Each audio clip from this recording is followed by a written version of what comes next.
welcome back to Dietitian Kitchen. It's so nice to see you. Thanks for being here.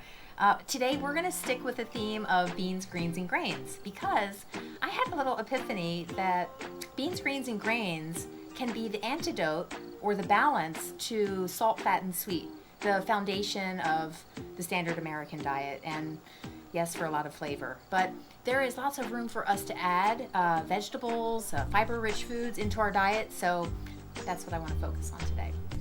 Normally we don't put beans and grains on our salad, but I'm going to show you how to do that today to make a complete balanced meal in one dish. And I want to start with the grain. My water's boiling. The first grain is bulgur wheat, and this is a cracked wheat. I'm going to take about half a cup. I'm going to put that into the bowl. And then bulgur wheat does not need to be cooked. It just needs to soak. So I'm going to pour boiling water over it, cover it, and let it sit for about 15 minutes until it's tender. Okay, there it's covered. So we're going to set that aside and we're going to cover that. Okay.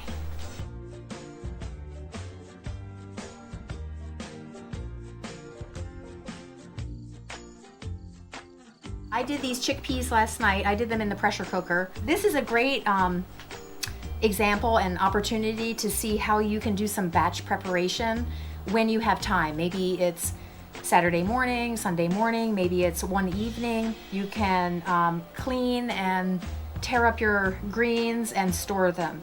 You can make your beans, you can make your grains, and then have them in containers so everything's there in your refrigerator. You're just doing some assembling.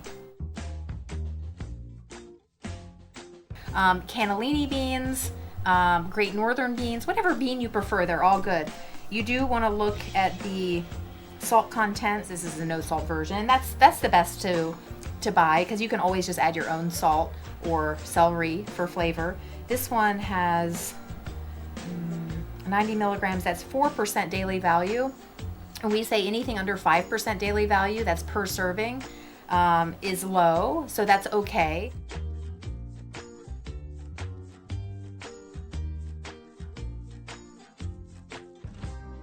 What I'm going to do is just pick off the leaves that I need. I'd say 6, 7, 8 leaves.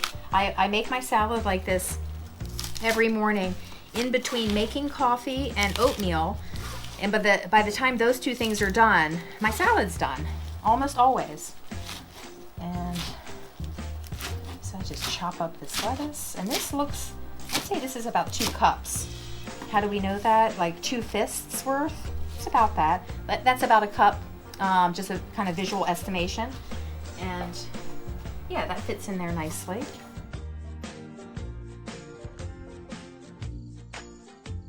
So I'm going to take off some of the skin. Of course, the skin has the fiber, but it's a little, for me, it's a lot. The skin's a lot, so I'll keep some on.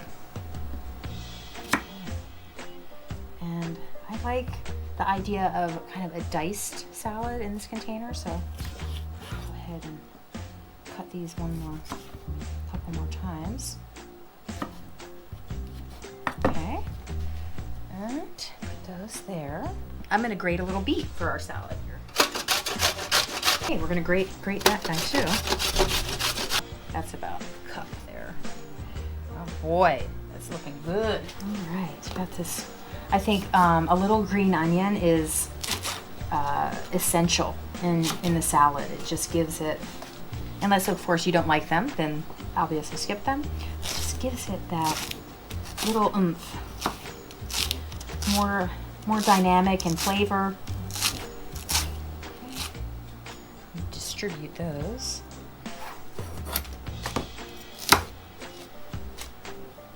If you do a lot of chopping with vegetables, you may want to consider putting stuff like this, or like this, or like this, not that, this stuff, the organic waste after you clean the vegetables and prepare them. Put those in a plastic bag, freeze them, and you can make a homemade vegetable stock with those leftovers.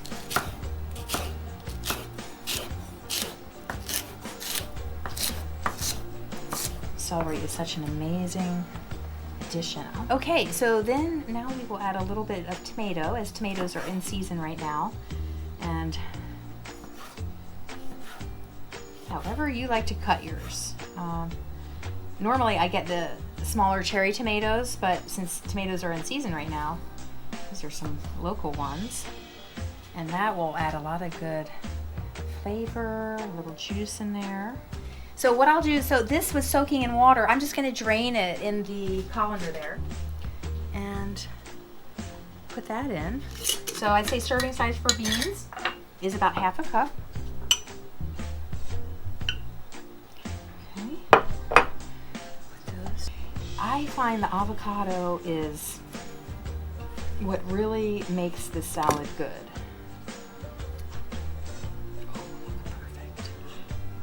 Love it when that happens. Okay, I just cube it up. Ooh, doesn't that look good? I must be hungry. Then, oh, what goes well with avocado? I think lime does. So roll it a little bit, get the juice going, and then put it in my handy little thing there. It's right on. Plenty of this, and this is a great topping for your salad. So just get a little bit. And you know, these fresh herbs, it's like the equivalent of eating your dark leafy greens like kale and spinach. These herbs have a unique similar power to that. So parsley, cilantro, dill, basil, rosemary. I encourage frequent use of those fresh herbs.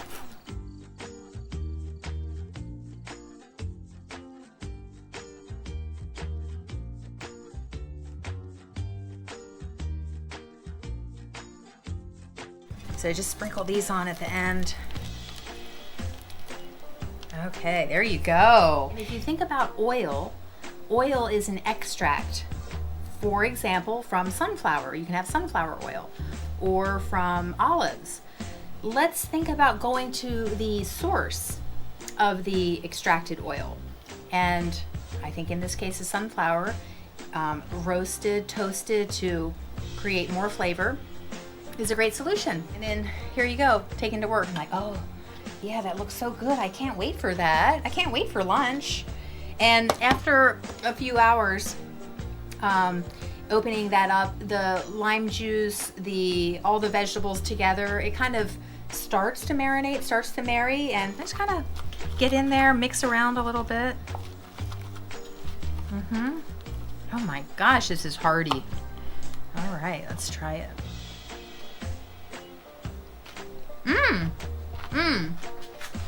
So good.